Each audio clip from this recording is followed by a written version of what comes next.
네, 안녕하세요. 고민 들어주는 작가 나영채입니다. 자, 오늘은 혼다켄의 부자가 보낸 편지. 제가 이 책을 되게 재미있게 읽었는데요. 부자 할아버지가 돌아가시면서, 돌아가시고 나서 편지를 유산으로 남깁니다. 손자에게. 그 손자가 이 책의 주인공이고요.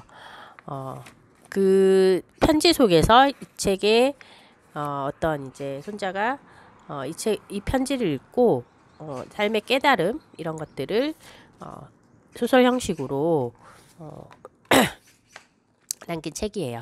여기 봉투에는 9개의 작은 봉투가 들어 있었다. 각각의 봉투에는 우연, 결단, 직감, 행동, 돈, 일, 실패, 인간관계, 운명이라고 연필로 쓰여 있었다.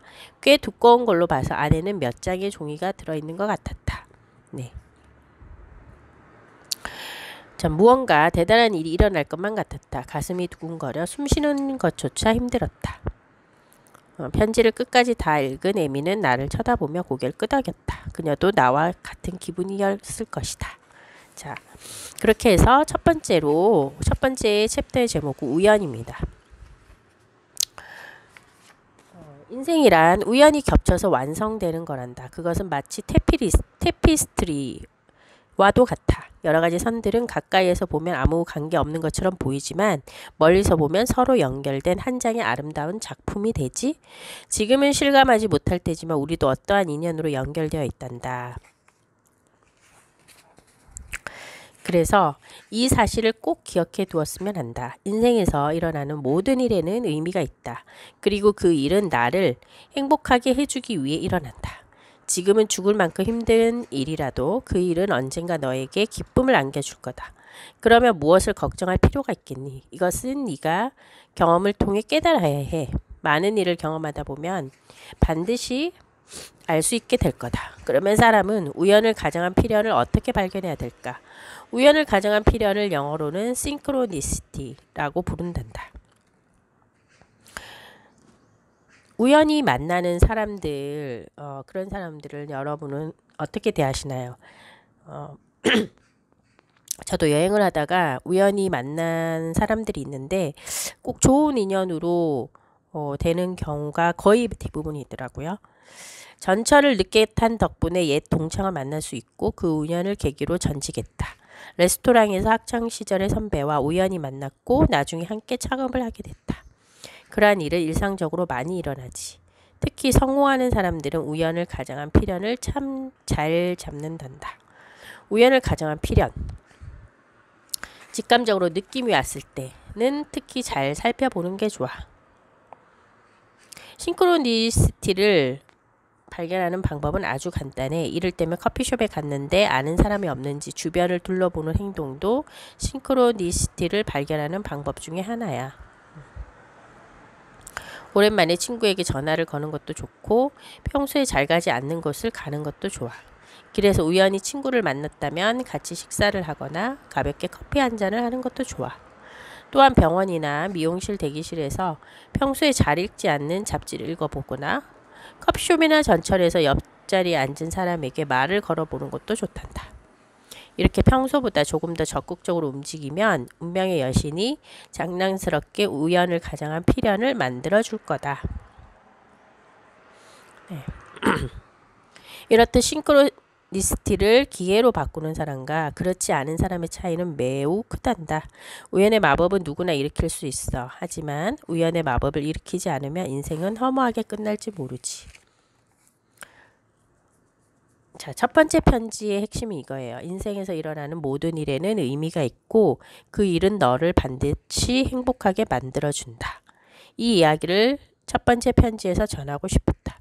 그러면 앞으로는 세계 각지에 있는 내 친구들을 만나 인생에 대해 조금 더 배워보렴. 그들은 내 젊은 시절을 공유한 사람들이니 나 대신에 너를 훌륭한 길로 인도해 줄 거다. 그 친구들은 모두 훌륭한 사람들이야. 내 친구라는 사실이 매우 자랑스러울 정도지. 그들을 만나면 이 말을 꼭 전해주렴. 죽기 전까지 감사했다고 말이야. 그럼 첫 번째 편지는 여기서 마치겠다. 생각보다 긴 편지가 되었구나. 직감을 의식하면서 우연은 필연이다 생각하며 살길 바란다. 너에게는 곧 두 번째 편지를 읽을 순간이 찾아올 거야. 마지막으로 한 번 더 말해두겠다. 이 세상에 우연으로 일어나는 일은 없고 우연으로 만나는 사람도 없다. 앞으로는 모든 일을 직감으로 선택하길 바란다. 행운을 빌겠다. 할아버지가 보낸 첫 번째 편지를 읽고 난 후 나와 에미는 마음이 편안해졌다. 에미는 이 주인공의 여자친구예요. 그래서 에미는 편지에 쓰인 우연을 찾아가 봤으면 해. 내가 진심으로 응원해 줄게. 라고 말한 후 조금은 씁쓸한 표정을 지으며 돌아갔다.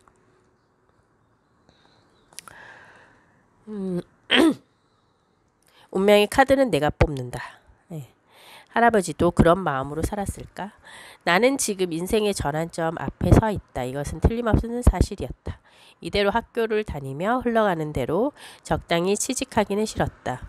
고아에서 재벌이 된 할아버지의 인생을 조금 더 알면 내 인생의 길이 보일 것만 같았다.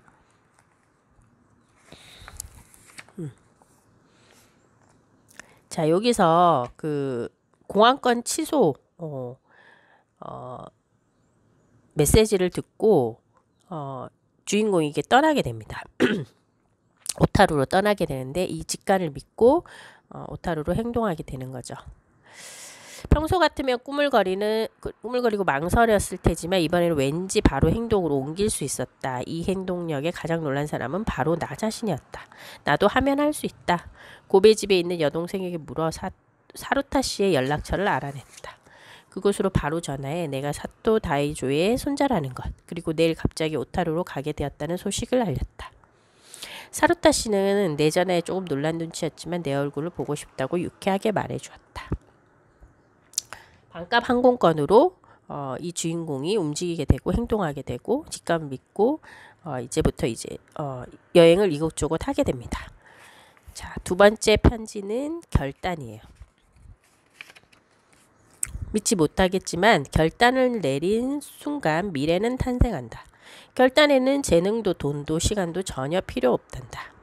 결단을 내린 순간 현재와 미래가 접속하는 회로가 생긴다고 말할 수 있어. 그 미래는 시간이 지나면서 네가 있는 곳으로 다가올 거다. 결단을 내리지 않으면 현실로 일어나는 일은 아무것도 없을 거다. 너는 많은 일을 스스로 결정하는 사람이 되었으면 하는구나. 스스로 결정해서 인생을 적극적으로 만드는 그런 사람이 되었으면 한다. 그리고 그 결정에 어느 정도 익숙해지면 너는 한 단계 위에 결단을 내리고 싶어질 거다. 그 한 단계 위의 결단이 무엇인지 설명하마.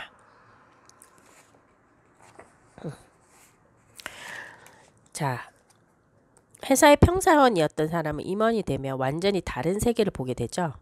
그리고 그 회사원이 사장이 되면 지금까지는 전혀 다른 세계를 보게 되는 것처럼 인생을 바꾸는 차원 상승, 성공한 사람들은 모두 이렇게 인생의 무대를 바꾸는 도약을 반복적으로 경험한다고 해요. 차원 상승은 인생을 즐겁게 살기 위한 필수 조건이라는 거죠.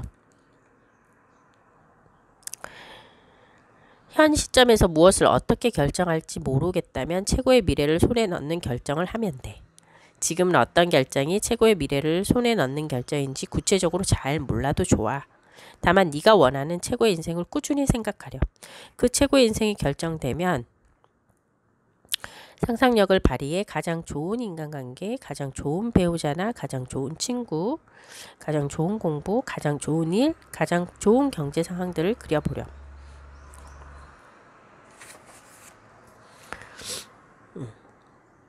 최고의 미래는 항상 더 높은 차원에 있단다. 미래가 클수록 불안도 커진다. 정말 멋진 말이라고 생각하지 않니? 그렇기 때문에 너는 결정하는 것과 인생을 믿는 것을 동시에 연습하렴. 어떠한 일이 있어도 행복한 결과를 맺겠다는 감각을 몸에 꼭 익히길 바란다. 그리고 마지막으로 중요한 것 또 하나, 결정한 것은 종이에 적어야 실현된다. 중요한 결정에 대해서는 특히 그렇단다. 알겠지? 무언가를 결정했다면 그것을 꼭 종이에 적어라. 그러면 스스로도 깜짝 놀랄 정도로 재밌는 인생이 펼쳐질 거야. 네, 여기까지 오늘 결단 부분까지 하도록 하고요.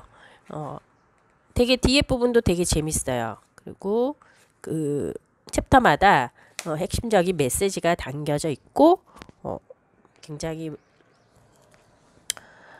내가 뭐 어떤 결정을 하거나 통찰을 할 때 중요한 메시지들이 많이 깔려 있는 것 같아요.